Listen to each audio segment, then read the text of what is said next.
Hello, everyone, and welcome back to the Sager Sands podcast. I am your host, Alex Ostrowski. If you're watching the visual version, you'll see that the setup is kind of different. I am sitting on my bed at the moment. I'm not at my desk like I usually am. And that is because I am currently redoing my room, and my desk is an absolute mess at the moment, so I can't feel comfortable sitting there and talking for an hour. So I am doing it on my bed. So we have a little bit of a setup.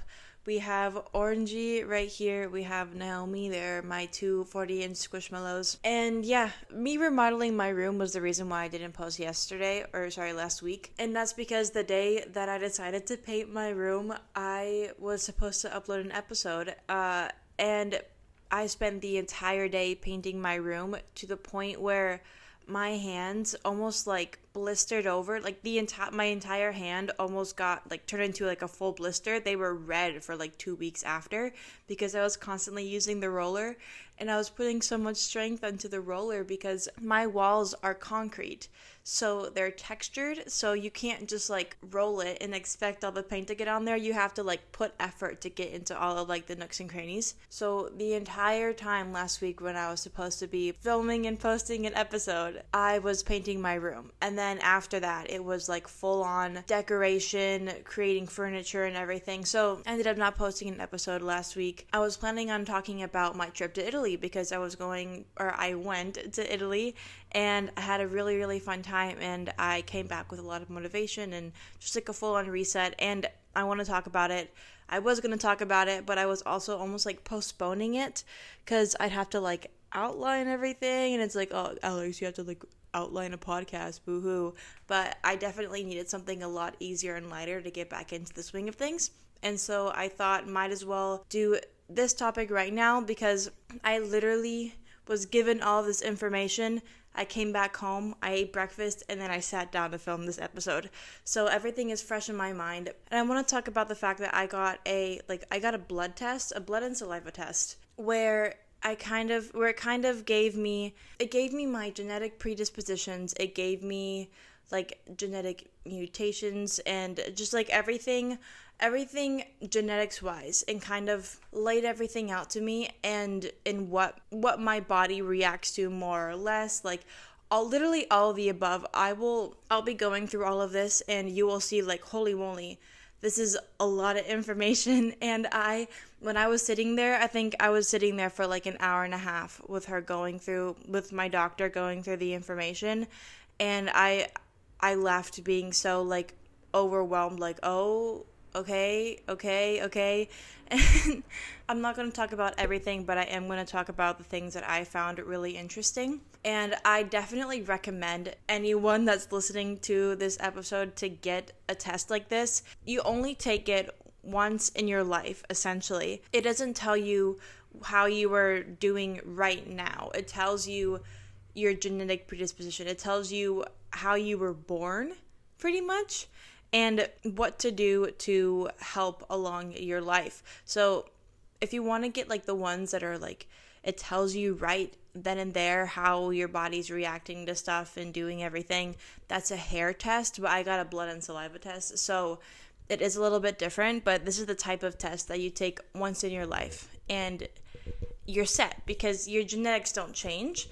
But there's things you can do with your lifestyle and your nutrition and exercise and everything that can essentially turn on or turn off certain genes. If there's less favorable genes, you can do certain things to bring it down a notch so it doesn't affect you as much. And then there's also good genes that you can do certain things for it to be more productive, if that makes sense. I feel like a full-on doctor talking about these things, but it's all of this information is fresh. So I was talking to a doctor, so I'm gonna kind of sound like a doctor, and I just want to go through some of the things that she talked about with me, and this is all specific to me. This is 100% me. I don't know. I highly doubt this, but don't go off of any information that I am telling you.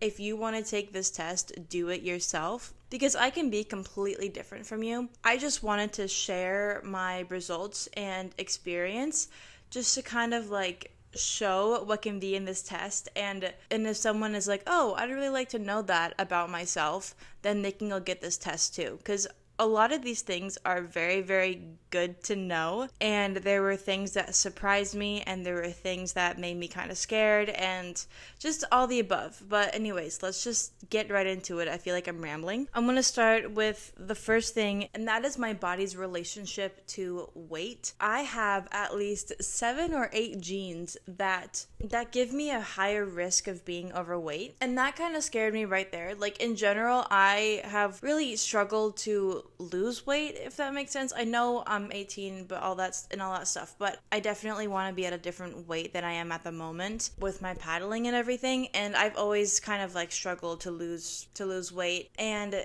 seeing that my body hates losing weight, is not good at losing weight, that's interesting to see. And so I have a high risk for being overweight, and I am more likely to regain the weight that I've lost, and these are just like genetic mutations and everything. And also I found that my body does not like to break down proteins.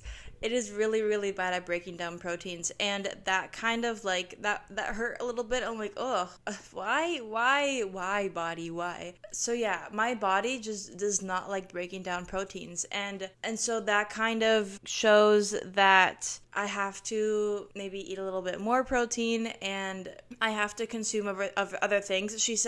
My doctor said that it's really good to also eat fiber. Like for me, like I have to eat a lot of fiber. If I'm ever feeling like hungry during the day, like reach for a snack that has fiber in it, because having more fiber in my body helps with the breaking down of proteins. And it also, the breaking down of proteins has to do with a certain vitamin that I'm deficient in, which I will go into depth with it in a second. But also because of this, like with the fact that I can't break down protein, fasting, she said, is really, really bad for me. Like my body, I need so much protein. I need to have minimum 3 meals a day, which should be the norm for everyone, okay?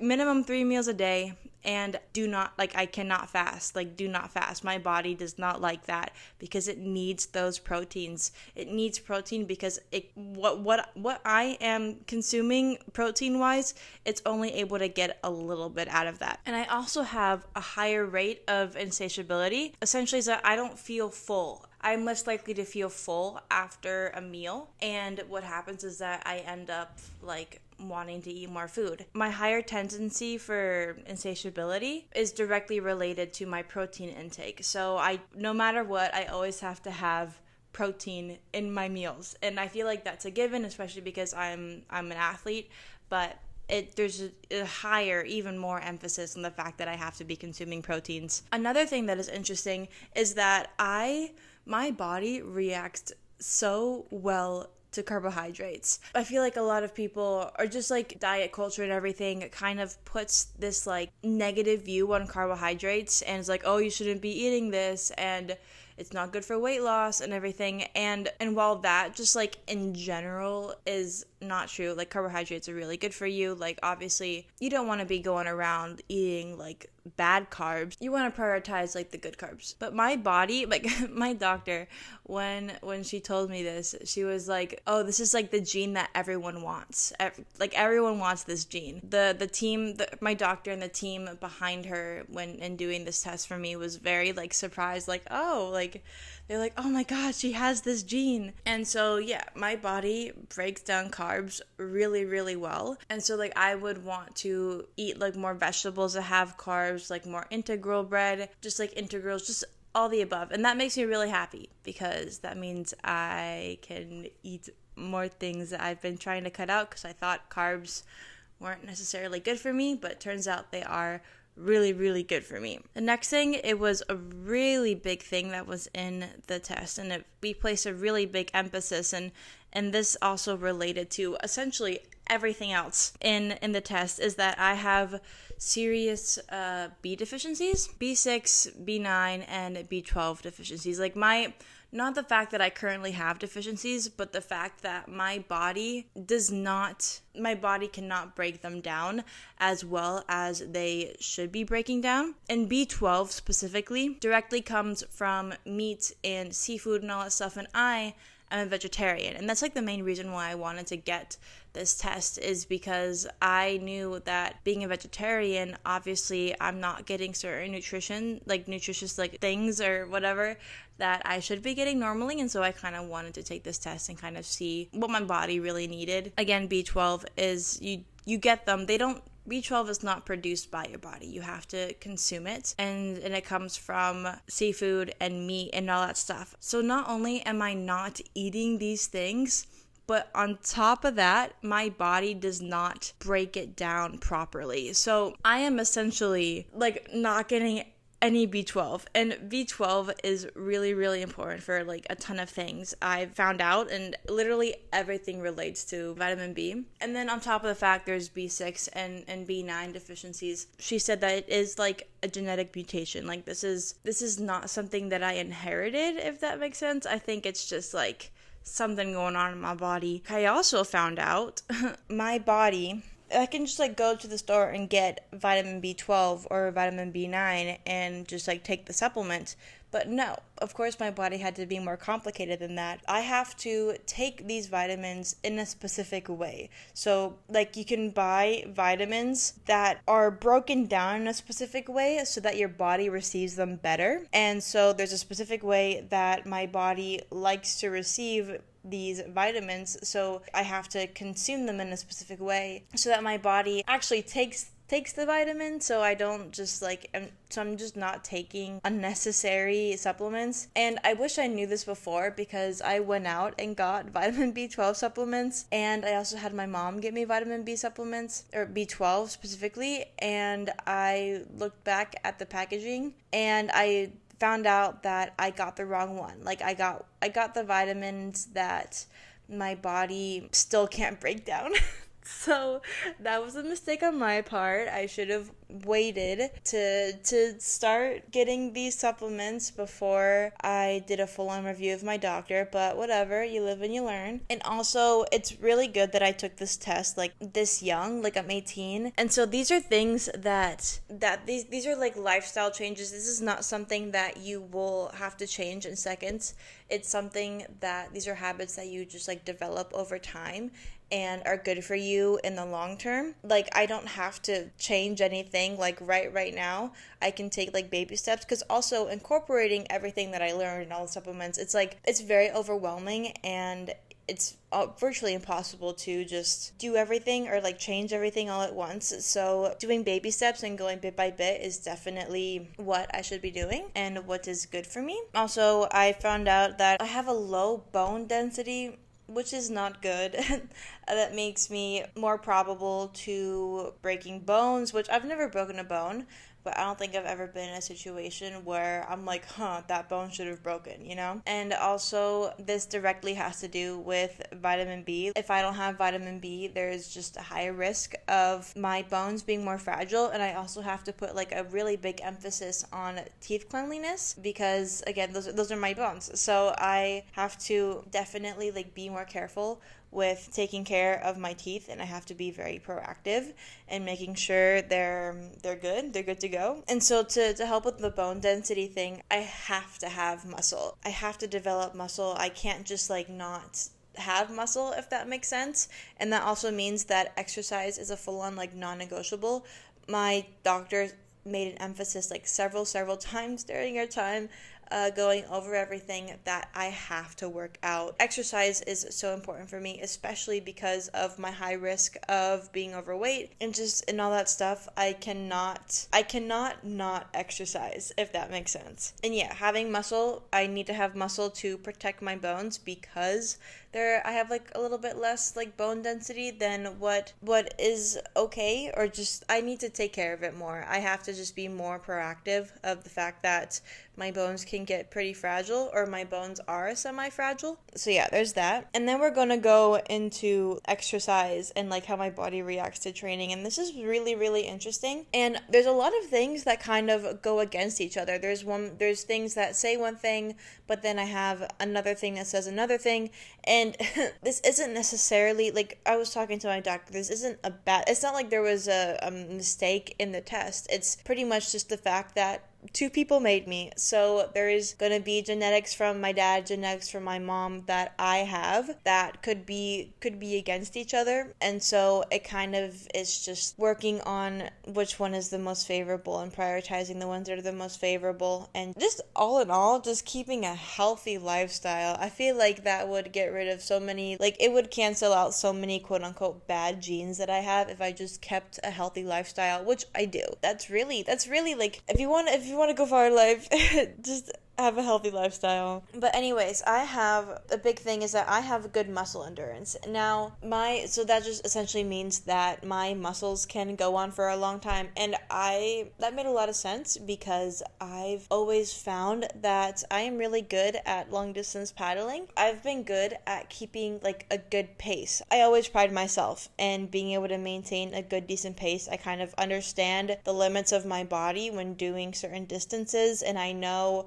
when I have to speed up or slow down a little bit if I have to. And I don't know, I'm just like really good at maintaining a pace and understanding a pace that I can maintain for the competitions. So that's specifically for like long distance. So that's something that I was like, oh yeah, that makes sense. So now is the thing where they kind of like contradict each other. I have a high risk of being overweight, but I have the fat burning gene, which makes me able to burn fat easily. And that essentially means is that my doctor told me you start burning fat about like 40 minutes after your training session, or just like after 40 minutes after you exercise. That's when your body starts to like eat at the fat. But for me, for example, I start losing that fat 15 minutes after I train or after I work out. So I thought that was very interesting how my body reacts a lot better to training when it comes to losing weight or just like losing fat. But I also am genetically predisposed to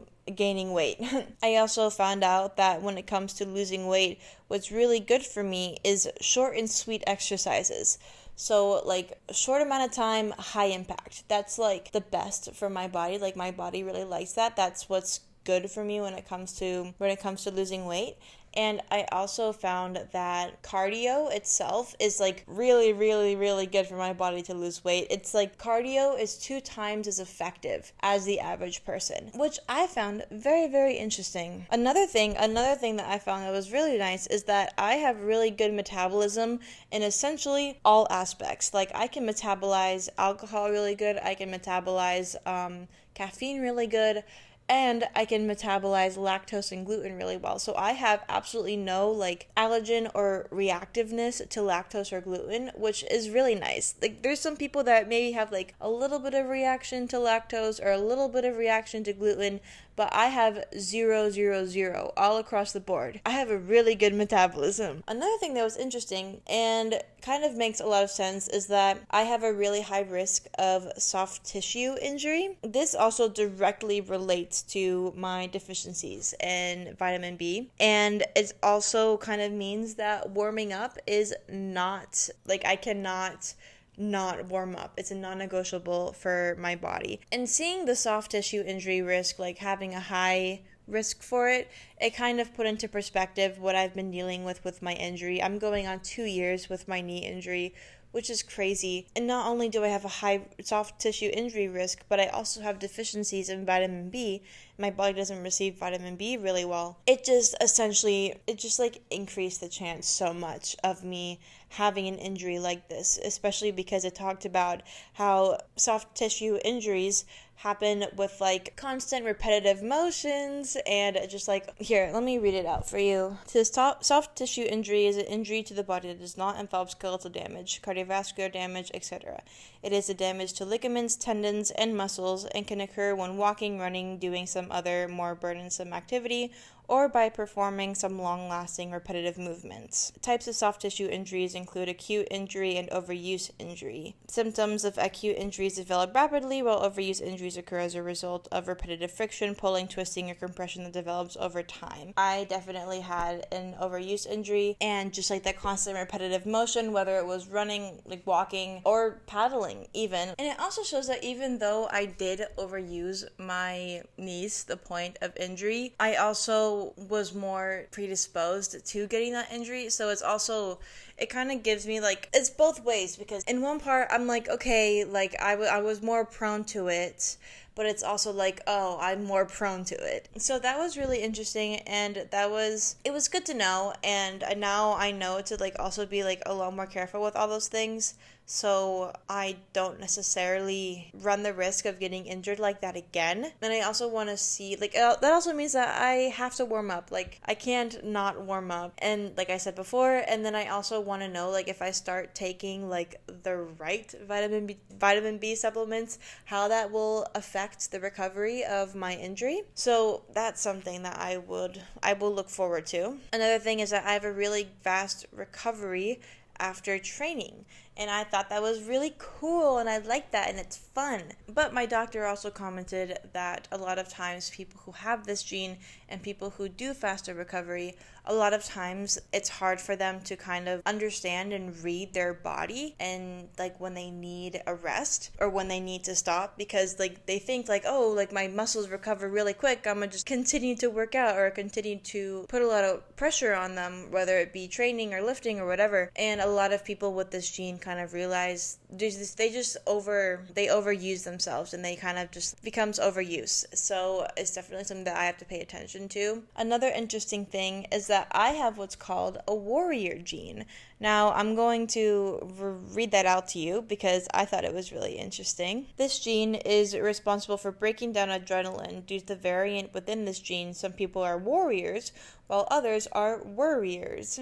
So with me, adrenaline is broken down pretty like fast. So I require a very low baseline level of adrenaline. It says, even with years of preparation and training, some people crack under pressure while others seem to thrive on pressure and adrenaline. And I liked this because I am definitely a person that thrives on adrenaline. I've always said all the time that whenever I do competitions or like whenever I do races, the second that horn sounds to start, I rely solely on my adrenaline to get me through the race. It's almost like any type of training kind of just goes out the window. It's all just me and my adrenaline and how long I can last with going essentially 100%.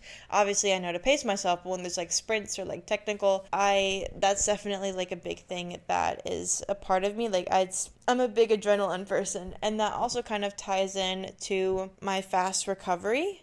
It also kind of like, because I have a high adrenaline level, I can handle stress a lot better. I can handle a lot of things like a lot better. So that also can lead to overuse. And so I definitely have to pay attention to that and give myself breaks and just all those things. Also, an interesting thing is that I have a very low heart rate capacity. When it comes to this test, it kind of gives you like green is really good. Then it's like light green, and then it's yellow, and then it's orange, and then it's red. It kind of just shows you like the level of where you're at.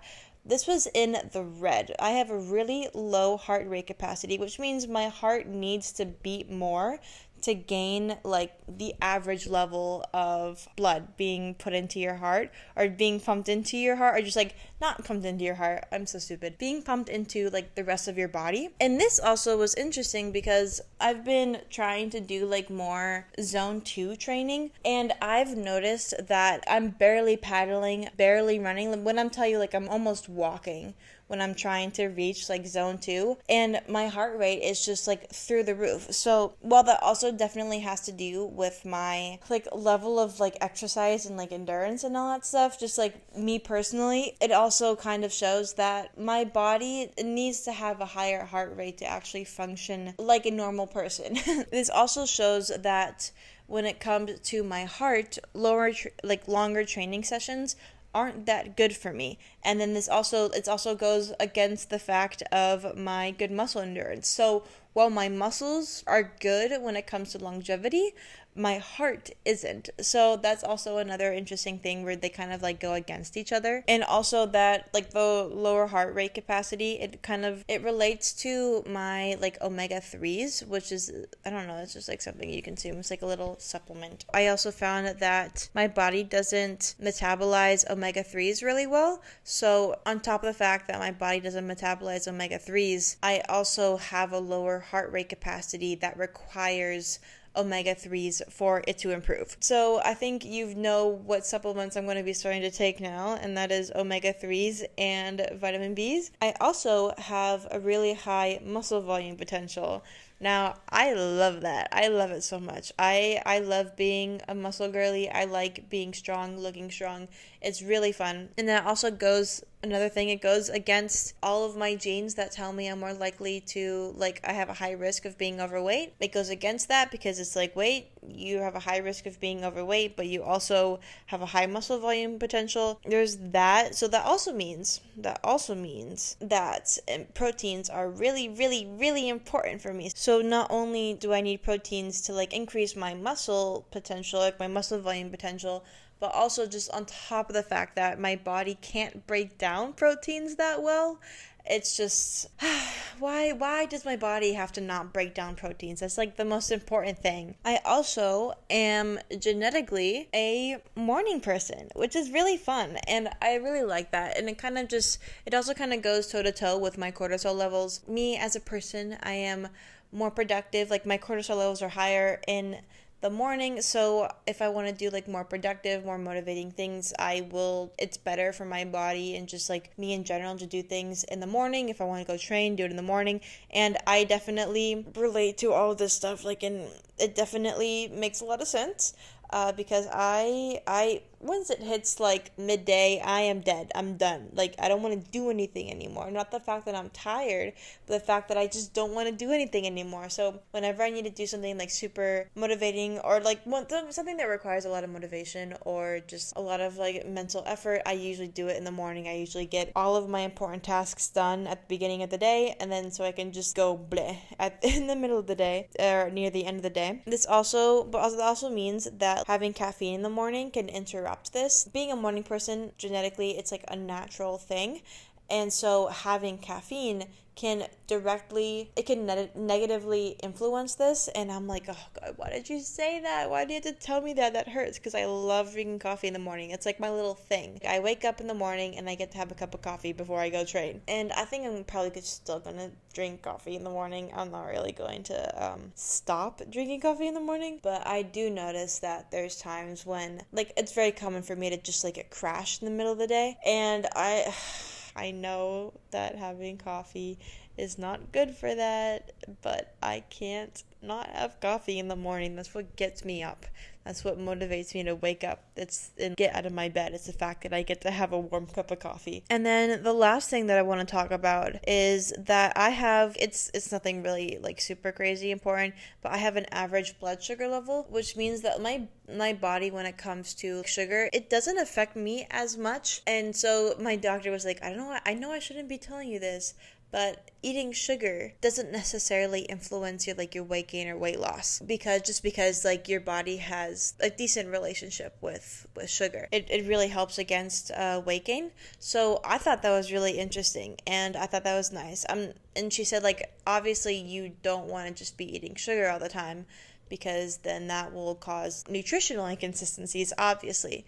But it's good to know that sugar doesn't necessarily affect me as much as, I don't know, someone else. So that's pretty much it. She also gave me like a full-on list of places to get supplements and like the amount of supplements I should be looking for, what I should be looking for, especially because with the vitamin B, I have to be buying a certain or consuming a certain type of vitamin B. And so there's that, there's all of that. And again, this is going to be a long process of just slowly kind of working towards these things. It's not something that I have to change immediately, especially because I'm pretty young. If I was a lot older, then I definitely probably would be more concerned with starting these things up, but it's not a 100% priority. But I also do want to start, especially with specifically, actually no, I want to, the two vitamins, the two supplements that I should be taking is the omega-3s and the vitamin Bs. I do want to be taking them because they have direct relationships with my protein, my heart rate capacity, my muscles, my endurance, all these things. They're directly correlated to these things, so I definitely want to get on that, especially because I'm an athlete and I should be good to go. I should be strong. But yeah, that's it. Thank you so much for listening. I'm now going to not think about this for a long time because it's just so incredibly overwhelming, and then I spent an hour and a half talking to the doctor about all this stuff, and then here I am talking about everything. How long have I been here? 45 minutes. Thank you so much for listening. I will catch you guys later. Make sure to rate the podcast on Apple, Spotify, Amazon, or you can comment and like and subscribe on YouTube. Okay, that is all. Goodbye.